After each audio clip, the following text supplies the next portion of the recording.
incredible heat that we've been experiencing. I mean, I personally I can't remember a summer that's been this hot in quite a very long time. And, everyone's been experiencing it. Is there a psychological impact of having such extreme heat on a person's behaviors or moods or anything like that? There actually is, and it's one of the reasons why we're mindful of it. And of course, here in Newfoundland, come the spring, as soon as it goes over 10 degrees, we're all in our shorts and T-shirts and embracing it. But we are certainly not used to the levels of heat that we've been experiencing, nor is our infrastructure set up to experience that kind of heat. Places where that's always the case have, air conditioning. They have the ventilation. They have things that are set up to cope with heat levels in ways that here in the province we're just not prepared for. But there actually has been a fair bit of research over the years looking at things like heat waves. One of the concerns is that it can result in increased aggression and physical violence.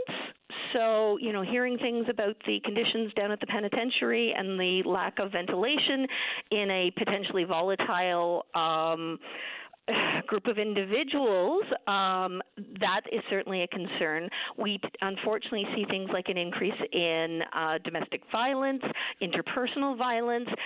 People become really irritable and short-tempered. So the aggression and violence piece is a big one that we really worry about. Sometimes it's inward violence. There's been some documentation, not as strong as the outward violence, but that it can look at an increase in suicide.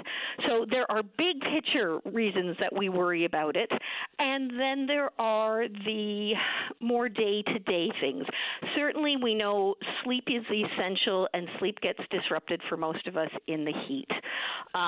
And both related to sleep, but also just related to coping with heat, we see things like cognitive changes, so that people aren't able to focus and concentrate as well. They're having memory issues, just their ability to sustain effort. I don't know about you guys, but I've found a lot of the days that sort of my any attention or energy or capacity to do things, by about mid-afternoon, I'm pooped. We just don't have that same stamina. But for a couple of days, we can usually work our way through it. Unfortunately, we're having, I hope, a bit of a break this over the next little bit. But when it does go on for a period of time, we do worry about things like workplace accidents, or you're more prone, if you're not paying attention or being as detail-oriented, that can result in workplace issues. That can result in, hopefully for most people, just some minor inconveniences, but certainly something to be mindful of, and certainly good reason to find the excuse to make sure that you're finding ways to cool off, finding ways to go and spend some time at a cooling station or in a pond or in an air-conditioned environment, somewhere where your body and your brain can have the chance to cool off a little bit. Never thought I'd see the day where we're talking about the effects of extreme heat in Newfoundland and Labrador, but here we are. See, we're so much better equipped for something like Snowmageddon. But this, unfortunately, may be a bit more of a reality for a lot of us, as we also, for many people, this is then a trigger of something that we, call eco-anxiety. The more reminders that we have that, we have some global climate change issues going on, and this is a sign or a symptom of them. For most of us, it's just been a really extra nice summer with, long stretches of nice, tolerable weather. But then when it goes just that much higher, we're reminded of, oh yeah, our world, this is nice for us here in Newfoundland and Labrador, other than, for a few days. But in other parts of the globe, we're seeing it has some fairly catastrophic effects. And that segues beautifully into what will be our final segment of the day. We're going to talk about eco-anxiety coming up after the break here on Target. I'm Richard Duggan, speaking with Dr. Janine Hubbard, registered psychologist and co-president of the Association of Psychologists Newfoundland and Labrador. We're going to take our final break of the day, and we'll continue this conversation when we come back. Your VOCM mornings with Jerry Lynn Mackey and Ben Murphy, 5:30 to 9 a.m. weekdays on your VOCM.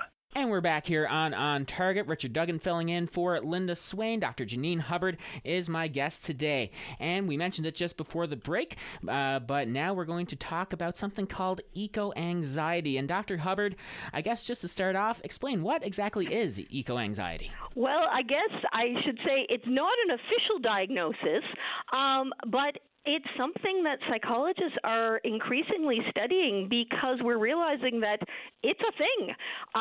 It really does seem to be something that many individuals are experiencing, particularly our young people, particularly our youth, but any age can certainly be experiencing it.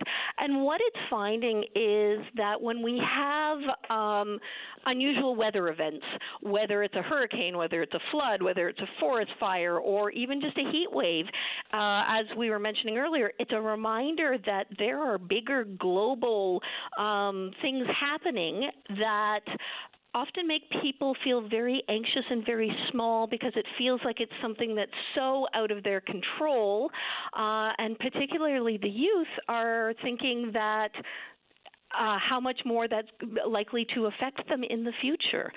So they're questioning what the world is going to look like for them in 20, 30, 40 years. And it relates in particular to some feelings of hopelessness, of, as I sort of said, not having any power, not having any ability to make a change. So they're feeling that this is kind of this inevitable future. And in particular, when you see our youth get really frustrated with governments and adults saying, why don't you guys see this? Why aren't you doing anything about it? And we're seeing that increasingly coming up. The good news is it's actually empowering a lot of our youth. We've seen that it is something that they are taking very personally and they are acting on. Yeah, and we saw that with the climate strikes that were held not just in Newfoundland, but across the entire world. And I remember covering some of those events and seeing young students just coming out in droves, marching up Prince Philip Drive to Confederation Building. So it really is something, like you said, that has, for a lot of people, really motivated them in trying to get action on this. Well, because one of the biggest things we know about anxiety is we become more anxious when we feel that things are out of our control, or we're powerless to do anything about it. One of the ways that we decrease anxiety is by trying to take control, trying to figure out, well, I can't fix the big global things, but what are some small things that I can do that even though I might not see it make an immediate impact, I know it's going to make a difference. This is why kids and youth get into things like, we go and do the beach cleanup. We do the teaching them about recycling. We teach them, we look at things like getting them involved in gardening and planting and conservation.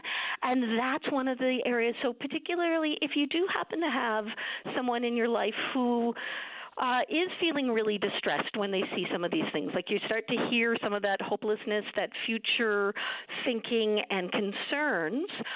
First of all, try to limit exposure to news around the eco stories, because that can, watching that dramatic footage of, floods or fires or any of those kind of things can trigger that anxiety. So minimize the amount of footage you're watching, but then work with them to figure out what are some small things we can do. What's one thing that we can do today that makes a little bit of a difference? Even for some of the kids, it's figuring out, well, how do we use some less electricity? How do we do some things within our immediate household that can help towards the future. And that feeling of empowerment is really what we're looking towards. The other thing I would say is, because let's face it, part of teenage brain development is they get very into issues and very passionate about it and don't want to hear any of our counter arguments. And that's okay. Again, that's normal development. But making sure you're not minimizing their concerns. If this is something that they're feeling passionate about, again, listen to them. Find out what they're feeling. If they're saying, hey, I want to become vegetarian or vegan, or I want us to do more plant-based diet because that's something that's going to help my future, figure out with them a way that they can do it safely so it's not going to impact their health. But being respectful of this is a way that they are trying to feel empowered. So working with it, whether it becomes a lifelong passion, whether it becomes a short I don't want to say phase, but there are some teens where, they try things and then they redirect their passions in another area. Just being respectful and hearing their concerns and seeing what you can do to help them out as much as possible within the family without necessarily needing to change everything the family is doing. Dr. Janine Hubbard, thank you so much for your time today. We are up against the clock, but that was a very fast hour and lots of interesting conversations there. So thank you so much for coming on to the program today. I really appreciate this.